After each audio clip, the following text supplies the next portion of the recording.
शांति। 11 नवंबर 2020 की बाप दादा की साकार मुरली। मुरली के सार में बाबा ने कहा, मीठे बच्चे, तुम अभी वर्ल्ड सर्वेंट हो। तुम्हें किसी भी बात में दे अभिमान नहीं आना चाहिए। प्रश्न है आज बाबा का, कौन सी एक आदत ईश्वरी कायदे के विरुद्ध है जिससे बहुत नुकसान होता है? उत्तर में, कोई भी फिल्मी कहानियां सुनना व पढ़ना, नॉवेल्स पढ़ना, यह आदत बिल्कुल बेकायदे है। इससे बहुत नुकसान होता है। बाबा की मना है, बच्चे, तुम्हें ऐसी कोई किताबें नहीं पढ़नी हैं। अगर कोई बीके ऐसी पुस्तकें पढ़ता है तो तुम एक दो को सावधान करो। गीत है आज का, मुखड़ा देख ले प्राणी। अब मुरली विस्तार से। ओम शांति। मीठे मीठे रूहानी बच्चों प्रति रूहानी बाप कहते हैं, अपनी जांच करो कि याद की यात्रा से हम तमो प्रधान से सतो प्रधान तरफ कितना आगे बढ़े हैं। क्योंकि जितना जितना याद करेंगे उतना पाप कटते जाएंगे। अब यह अक्षर कहाँ कोई शास्त्र आदि में लिखे हुए हैं, क्योंकि जिस जिसने धर्म स्थापन किया उसने जो समझाया उसके शास्त्र बने हुए हैं, जो फिर बैठ पढ़ते हैं, पुस्तक की पूजा करते हैं। यह भी समझने की बात है। जबकि यह लिखा हुआ है, देह सहित देह के सब संबंध छोड़ अपने को आत्मा समझो। बाप याद दिलाते हैं, तुम बच्चे पहले पहले अशरीरी आए थे, वहां तो पवित्र ही रहते हैं। मुक्ति जीवन मुक्ति में पतित आत्मा कोई जा नहीं सकती। यह है निराकारी निर्विकारी दुनिया। इसको कहा जाता है साकारी विकारी दुनिया, पर सतयुग में यही निर्विकारी दुनिया बनती है। सतयुग में रहने वाले देवताओं की तो बहुत महिमा है। अब बच्चों को समझाया जाता है, अच्छी रीति धारण कर औरों को समझाओ। तुम आत्माएं जहां से आई हो पवित्र ही आई हो, फिर यहाँ आकर अपवित्र भी जरूर होना है। सतयुग को वाइसलेस वर्ड, कलयुग को विशस वर्ड कहा जाता है। अब तुम पतित पावन बाप को याद करते हो कि हमको पावन वाइसलेस बनाने आप विशस दुनिया विशस शरीर में आओ। बाप खुद बैठ समझाते हैं। ब्रह्मा के चित्र पर ही मूंझते हैं कि दादा को क्यों बिठाया है। समझाना चाहिए, या तो भागीरथ है। शिव भगवान वाच, यह रथ मैंने लिया है क्योंकि मुझे प्रकृति का आधार जरूर चाहिए, नहीं तो मैं तुमको पतित से पावन कैसे बनाऊं। रोज पढ़ाना भी जरूर है। अब बाप तुम बच्चों को कहते हैं, अपने को आत्मा समझ मां मेकम याद करो। सभी आत्माओं को अपने बाप को याद करना है। कृष्ण को सभी आत्माओं का बाप नहीं कहेंगे, उनको तो अपना शरीर है। तो यह बाप बहुत सहज समझाते हैं। जब भी किसी को समझाओ तो बोलो, बाप कहते हैं तुम अशरीरी आए, अब अशरीरी बनकर जाना है। वहां से पवित्र आत्मा ही आती है। भल कल कोई आते भी पवित्र हैं तो उनकी महिमा जरूर होगी। सन्यासी उदासी गृहस्थी जिसका नाम होता है, जरूर उनका यह पहला जन्म है ना। उनको आना ही है धर्म स्थापन करने, जैसे बाबा गुरु नानक के लिए समझाते हैं। अब गुरु अक्षर भी कहना पड़ता है, क्योंकि नानक नाम तो बहुतों का है ना। जब किसकी महिमा की जाती है तो उसे मतलब से कहा जाता है, ना कहे तो अच्छा नहीं। वास्तव में बच्चों को समझाया है, गुरु कोई भी है नहीं सिवाय एक के, जिसके नाम पर ही गाते हैं सतगुरु अकाल। अब अकाल मूरत है, अर्थात जिसको काल ना खाए, वह है आत्मा।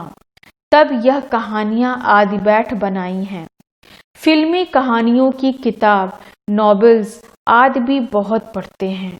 बाबा बच्चों को खबरदार करते हैं, कभी भी कोई नॉवेल आदि नहीं पढ़ना है। कोई कोई को आदत होती है। यहाँ तो तुम सौभाग्यशाली बनते हो, कोई बीके भी नॉवेल्स पढ़ते हैं। इसलिए बाबा सब बच्चों को कहते हैं, कभी भी किसको नॉवेल्स पढ़ता देखो तो झट उठाकर फाड़ दो। इसमें डरना नहीं है। हमको कोई श्राप ना दे व गुस्सा ना हो, ऐसी कोई बात नहीं। तुम्हारा काम है एक दो को सावधान करना। फिल्म की कहानियां सुनना या पढ़ना बेकायदे है। बेकायदे कोई चलन है तो झट रिपोर्ट करनी चाहिए, नहीं तो सुधरेंगे कैसे? अपना नुकसान करते रहेंगे। खुद ही योग बल नहीं होगा तो यहाँ क्या बैठ सिखलाएंगे? बाबा की मना है, अगर फिर ऐसा काम करेंगे तो अंदर दिल जरूर खाती रहेगी, अपना नुकसान होगा। इसलिए कोई में भी कोई अवगुण देखते हो तो लिखना चाहिए। कोई बेकायदे चलन तो नहीं चलते, क्योंकि ब्राह्मण इस समय सर्वेंट है ना। बाबा भी कहते हैं, बच्चे नमस्ते, अर्थ सहित समझाते हैं। बच्चियां पढ़ाने वाली जो हैं, उनमें दे अभिमान नहीं आना चाहिए। टीचर भी स्टूडेंट का सर्वेंट होता है ना। गवर्नर आदि भी चिट्ठी लिखते हैं, नीचे सही करेंगे, आई एम ओबीडियंट सर्वेंट। बिल्कुल सम्मुख नाम लिखेंगे, बाकी क्लर्क लिखेगा अपने हाथ से। कभी अपनी बड़ाई नहीं लिखेंगे। आजकल गुरु तो अपने आप को आपे ही श्री श्री लिख देते हैं। यहाँ भी कोई ऐसे हैं, श्री फलाना लिख देते हैं। वास्तव में ऐसे भी लिखना नहीं चाहिए। न फीमेल श्रीमती लिख सकती है। श्रीमत तब मिले जब श्री श्री स्वयं आकर मत देवे। तुम समझा सकते हो कि जरूर कोई की मत से यह देवता बने हैं ना। भारत में किसको भी यह पता नहीं कि यह इतना ऊंचा विश्व के मालिक कैसे बने। तुमको तो यही नशा चढ़ना चाहिए। यह एम ऑब्जेक्ट का चित्र सदैव छाती से लगा होना चाहिए। किसको भी बताओ हमको भगवान पढ़ाते हैं, जिससे हम विश्व का महाराजा बनते हैं। बाप आए हैं इस राज्य की स्थापना करने। भगवान तो नई दुनिया रचने वाला है। यह पुरानी दुनिया बदल कर नई होगी। नई दुनिया के चिन्ह तो यह लक्ष्मी नारायण है ना। यह नई दुनिया के मालिक हैं। त्रेता को भी नई दुनिया नहीं कहेंगे। इस पुरानी दुनिया का विनाश सामने खड़ा है। तुम छोटी छोटी बच्चियां तोतली भाषा में किसको भी समझा सकती हो। बड़े बड़े सम्मेलन आदि होते हैं, उनमें तुमको बुलाते हैं। यह चित्र तुम ले जाओ और बैठकर समझाओ। भारत में फिर से इन्हों का राज्य स्थापन हो रहा है। कहाँ भी भरी सभा में तुम समझा सकते हो। सारा दिन सर्विस का ही नशा रहना चाहिए। भारत में इनका राज्य स्थापन हो रहा है। बाबा हमको राजयोग सिखला रहे हैं। शिव भगवान वाच, हे बच्चों, तुम अपने को आत्मा समझ मुझे याद करो तो तुम यह बन जाएंगे। 21 पीढ़ी के लिए दैवी गुण भी धारण करने हैं। अभी तो सबके आसुरी गुण हैं। श्रेष्ठ बनाने वाला एक ही श्री श्री शिव बाबा है।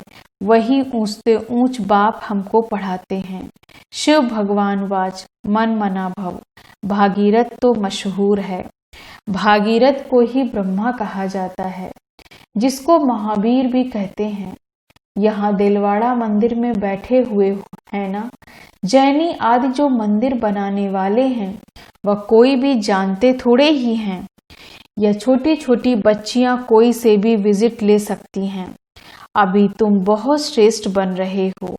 यह भारत की एम ऑब्जेक्ट है ना, कितना नशा चढ़ना चाहिए। यहाँ बाबा अच्छी रीति नशा चढ़ाते हैं। यह सब कहते हैं हम तो लक्ष्मी नारायण बनेंगे, राम सीता बनने के लिए कोई भी हाथ नहीं उठाते। अभी तो तुम हो अहिंसक क्षत्रिय, तुम अहिंसक क्षत्रियों को कोई भी नहीं जानते। यह तुम अभी समझते हो। गीता में भी अक्षर है मन मना भव, अपने को आत्मा समझो। यह तो समझने की बात है ना, कोई भी समझ नहीं सकते। बाप बैठ बच्चों को शिक्षा देते, बच्चे आत्म अभिमानी बनो। यह आदत तुम्हारी फिर 21 जन्म के लिए चलती है। तुमको शिक्षा मिलती ही है 21 जन्मों के लिए। बाबा घड़ी घड़ी मूल बात समझाते हैं। अपने को आत्मा समझकर बैठो। परमात्मा बाप हम आत्माओं को बैठ समझाते हैं। तुम घड़ी घड़ी दे अभिमान में आ जाते हो, फिर घर बार आदि याद आ जाता है। यह होता है भक्ति मार्ग में भी। भक्ति करते करते बुद्धि और तरफ चली जाती है। एक टिक सिर्फ नौधा भक्ति वाले ही बैठ सकते हैं, जिसको तीव्र भक्ति कहा जाता है। एकदम लवलीन हो जाते हैं। तुम जैसे याद में बैठते हो तो कोई समय एकदम अशरीरी बन जाते हो। जो अच्छे बच्चे होंगे वही ऐसी अवस्था में बैठेंगे। देह का भान निकल जाएगा। अशरीरी हो उस मस्ती में बैठे रहेंगे। यह आदत पड़ जाएगी। सन्यासी है तत्वज्ञानी व ब्रह्मा ज्ञानी। वह कहते हैं हम लीन हो जाएंगे। यह पुराना शरीर छोड़ ब्रह्म तत्व में लीन हो जाएंगे। सबका अपना अपना धर्म है ना, कोई भी दूसरे धर्म को नहीं मानते। आदि सनातन देवी देवता धर्म वाले भी तमो प्रधान बन गए हैं। गीता का भगवान कब आया था, गीता का युग कब था, कोई भी नहीं जानते। तुम जानते हो इस संगम युग पर ही बाप आकर राजयोग सिखलाते हैं। तमो प्रधान से सतो प्रधान बनाते हैं। भारत की ही बात है। अनेक धर्म भी थे जरूर। गायन है एक धर्म की स्थापना, अनेक धर्म का विनाश। सतयुग में था एक धर्म, अभी कलयुग में है अनेक धर्म। फिर एक धर्म की स्थापना होती, एक धर्म था, अभी नहीं है, बाकी सब खड़े हैं। बड़ के झाड़ का मिसाल भी बिल्कुल ठीक है। फाउंडेशन है नहीं, बाकी सारा झाड़ खड़ा है। वैसे इसमें भी देवी देवता धर्म है नहीं। आदि सनातन देवी देवता धर्म जो तना था वह प्रायः लोप हो गया है। फिर से बाप स्थापना करते हैं। बाकी इतने सब धर्म तो पीछे आए हैं। फिर चक्र को रिपीट जरूर करना है, अर्थात पुरानी दुनिया से फिर नई दुनिया होनी है। हम आत्माएं भगवान के बच्चे हैं। आत्माओं तो भगवान पढ़ाते हैं। बाबा हमको नैनों पर बिठाए ले जाएंगे। इस छीछी दुनिया में तो हमको रहने का नहीं है। आगे चल त्राही त्राही करेंगे। बात मत पूछो। नई दुनिया में इन्हों का राज्य था। तुम्हारे पास बड़े चित्र भी हैं, छोटे भी हैं। बड़ी चीज होगी तो देखकर पूछेंगे यह क्या उठाया है। बोलो हमने यह चीज उठाई है, जिससे मनुष्य बेगर टू प्रिंस बन जाए। दिल में बड़ा उमंग, बड़ी खुशी होनी चाहिए। करोड़ों मनुष्य मरते हैं, या तो तुम बच्चों की बुद्धि में है। हम इन आँखों से जो देखते हैं यह कुछ भी रहना नहीं है। हम यहाँ तो मनुष्य है कांटों मिसल। सतयुग है फूलों का बगीचा। फिर हमारे नयन ही ठंडे हो जाएंगे। बगीचे में जाने से नयन ठंडे शीतल हो जाते हैं ना। तो तुम अभी पद्मा पदम भाग्यशाली बन रहे हो। ब्राह्मण जो बनते हैं उनके पाँव में पद्म होते हैं। तुम बच्चों को समझाना चाहिए हम यह राज्य स्थापन कर रहे हैं, इसलिए बाबा ने बैज बनवाए हैं। सफ़ेद साड़ी पहनी हुई हो, बैज लगा हो, इससे स्वतः सेवा होती रहेगी। मनुष्य गाते हैं आत्मा परमात्मा अलग रहे बहुकाल, परंतु बहुकाल का अर्थ कोई भी समझते नहीं है। तुमको बाप ने बताया है कि बहुकाल अर्थात 5000 वर्ष के बाद तुम बच्चे बाप से मिलते हो। तुम यह भी जानते हो कि इस सृष्टि में सबसे नामी ग्रामी है या राधे कृष्ण या सतयुग के फर्स्ट प्रिंस प्रिंसेस हैं। कभी किसके ख्याल में भी नहीं आएगा कि ये कहाँ से आए। सतयुग के आगे जरूर कलयुग होगा। उन्होंने क्या कर्म किए जो विश्व के मालिक बने। भारतवासी कोई इन्हों को विश्व का मालिक नहीं समझते। इनका जब राज्य था तो भारत में और कोई धर्म था नहीं। अभी तुम बच्चे जानते हो बाप हमको राजयोग सिखा रहे हैं। हमारी एम ऑब्जेक्ट यह है। भल मंदिरों में उन्हों के चित्र आदि हैं, परंतु यह थोड़े ही समझते हैं कि इस समय यह स्थापन हो रही है। तुम्हारे में भी नंबरवार समझते हैं, कोई तो बिल्कुल ही भूल जाते हैं। चलन ऐसी होती है जैसे पहले थी। यहाँ समझते तो बहुत अच्छा है, यहाँ से बाहर निकले खल्लास। सर्विस का शौक रहना चाहिए। सबको यह पैगाम देने की युक्ति रचे। मेहनत करनी है, नशे से बताना चाहिए।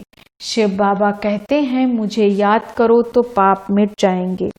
हम एक शिव बाबा के सिवाय और किसको याद नहीं करते हैं।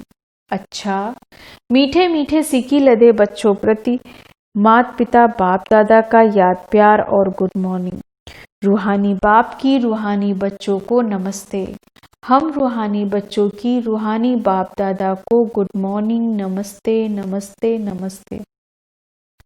धारणा के लिए मुख्य सार, एम ऑब्जेक्ट का चित्र सदा साथ रखना है।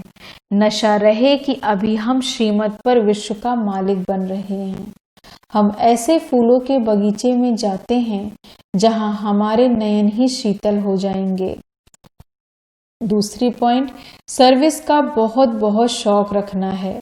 बड़े दिल व उमंग से बड़े बड़े चित्रों पर सर्विस करनी है। बेगर टू प्रिंस बनाना है। वरदान है आज बाबा का, यज्ञ सेवा द्वारा सर्व प्राप्तियों का प्रसाद प्राप्त करने वाले ऑल राउंड सेवाधारी भव। यज्ञ सेवा द्वारा सर्व प्राप्तियों का प्रसाद प्राप्त करने वाले ऑल राउंड सेवाधारी भव।